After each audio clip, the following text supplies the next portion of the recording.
This is why Hello. this is why you need to have an apple. I do have an apple. Oh, it is? Yep. Never mind, I can't make fun of Mo. All right. Hi, guys. Hello, everybody. How's it going? They can't. Oh, yeah.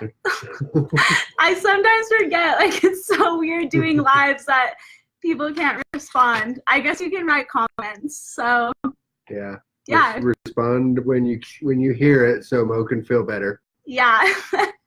So I'm not just talking to myself. That'd be great. Today we're going to be talking about float tank sanitation, if they're sanitary, how clean they are, what we do to keep them clean, what it's like at a home float tank, and things like that. So I guess we'll just dive right in and we'll start talking about our filtration system. So our filtration system, it's a one pump system. We just recently upgraded, maybe a year ago. Mm-hmm. And it fully cycles through all the water in 45 minutes. And so all of the water will have been cleaned within 45 minutes of turning the filtration system on.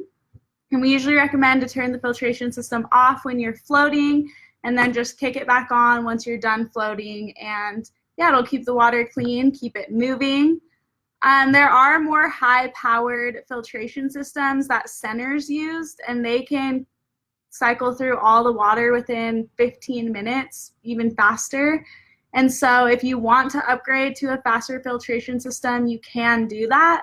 But just for home personal use, one that cleans through it in 45 minutes is perfect.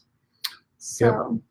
Yeah, so 45 minutes, and so you probably want to let some people actually like to turn they're designed to always be on the pumps all day long, except for when you're floating. That's the only time that you turn it off.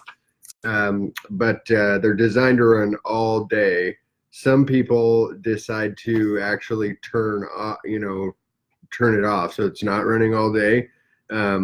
One reason is to save hydrogen peroxide, basically. So our pump also has a UV filter in it. So it's an added benefit or water cleaning deal. Kills all the bacteria and viruses and everything in there. So, but it also kills hydrogen peroxide, which is another cleaning agent. So basically, some people, you want to, I guess the point of that is you just want to have the pump running for at least 3-4 hours a day, probably. And if you want to, do the extra effort to turn it on and off and time it for 4 hours, you can do that, or you can let it run, for all 4 or all day, not all 4 hours, all day. Yeah, just to save on some hydrogen peroxide. So Lisa just commented, that's nice to know. It is nice to know because you can run through hydrogen peroxide pretty quickly with the UV filter, just since we upgraded to the more powerful filtration system. So the UV light kills microorganisms, like what Randall said, and that's built into our filtration system. And then, so on top of having a filter, on top of a UV light, we add hydrogen peroxide, which is just another cleaner. And something that we don't have yet, but we're testing, is ozone. And so ozone is another sanitizer that goes through a vent through the filter and just helps clean everything. But we're still testing it and, yeah, seeing how it works with our tents and in the enclosed environment. But I think some float centers do have ozone, correct? Actually, a lot of float centers use ozone. So just so everybody knows what ozone is, it's natural. It's you guys can't see outside right now in Salt Lake, but it's super cloudy and rainy right now. And whenever like with each lightning strike that happens, like billions and billions of oxygen molecules are getting split into 3 atoms, or maybe not 3 atoms, but 3 protons or something about the nuclear science. Yeah. Something's getting split into 3, and it makes oxygen or ozone the most powerful antibacterial known to man. There's literally nothing that can clean better than ozone. So that's why it's actually, if you own a hot tub, you have a ozonator in your hot tub. It's just a really low powered ozonator. And so that's why they still use chlorine and bromine and so forth. But what we're trying to do is figure out a way to build an ozone system to where it eliminates the need for hydrogen peroxide, and probably even the UV light, so it's basically it's going to cut down probably 5-10 minutes off of maintenance each week, if we can figure out how to do that. But it's also very dangerous. It's good in small quantities actually, but in too much quantities it'll kill you pretty fast. So yikes. So yeah, you want to make sure you have that right. And on top of all these different filters, UVs, ozone, which will totally clean and sanitize your water in 5 to 45 minutes, just depending on which system you have. There's also just weekly tent upkeep. And we talk more in depth about this in other videos if you look on water care maintenance. But basically, you're just checking water levels each week, making sure there's enough hydrogen peroxide that it's keeping it clean, making sure the pH levels are balanced, and then maybe once a month, twice a month, just wiping down walls, making sure everything's kind of clean that way. So float tanks are very sanitary, to answer that question. Even if you're going to a float center, you really don't have to worry about like floating in other people's germs and whatnot. It's really clean. Even though it is a benefit to have your own tank. Yeah. And maybe just for sure not have to worry about that stuff. Just for like comfort, peace of mind. Well, one thing on that note, some people, or at least I do, so when you get your hydrogen peroxide that you use for the water cleaning, you'll use, because we use 35% hydrogen peroxide, so probably an ounce, maybe 2 ounces a week is what you'll add to your tank. It's very, very powerful stuff. So I have a spray bottle basically that I pour a capful in there and then dilute it with water.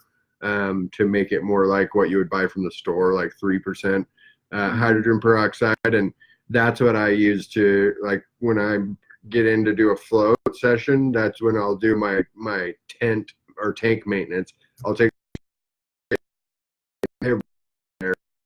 just wipe it all down. So if you're already going in there to float, might as well take a spray bottle in there and a rag and just do that part, when you need to. Yeah. Makes it super easy. That's a good call. Just get it all done. And that's a really good way to keep it clean than just wiping it, because otherwise you're just wiping water around. Yeah, so get a little spray bottle diluted with less powerful hydrogen peroxide, and then that'll be a good way to keep all the surfaces inside the tank clean. You can also do it on the outside of the tank if you need to, but that's up to you. The inside's the most important part. Yeah. And then lastly, you will do this at every float spa, and we highly recommend it at home, but you rinse off in the shower before you get in the tank.